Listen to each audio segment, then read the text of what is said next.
People came to this hotel in Rotherham yesterday not to protest, but to break, to burn, to hurt. Not demonstrators, criminals who smashed their way in and set fire to a building where asylum seekers live. Some staying here were so terrified they spent the night in woodland. It makes me sad to be English, really, because this is the kind of people all over the world are going to see of us anyway. So none of this had to happen, basically. None of it had to happen. It's misinformation. That's what it is, and violence just is never the answer for these kinds of things.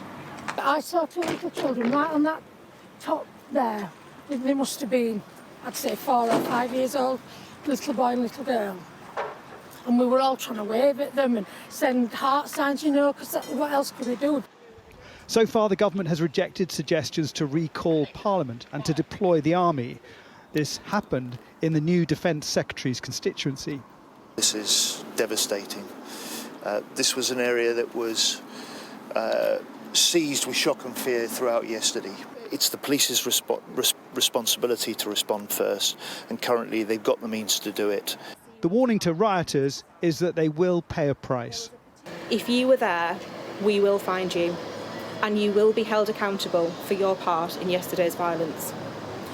To our local communities, yesterday was a dark day, and we know this was felt across our county. When riots spread from the capital in 2011, 3,000 people were arrested and more than a third went to jail, many with long sentences. The criminal justice system and the prisons are more stretched now. It will be harder to do. But the man who was chief prosecutor then is now Prime Minister. We'll ramp up criminal justice. There have already been hundreds of arrests. Some have appeared in court this morning. I've asked for early consideration of the earliest naming and identification of those involved in the process, who will feel the full force of the law. This is the new government's first big domestic test, their first Cobra meeting, which ended with the Met's chief Tetchley grabbing a Sky News microphone. These are tense times. Here in Huddersfield, just a few social media posts from apparent far-right activists caused police to release a public warning and increase their presence at the train station.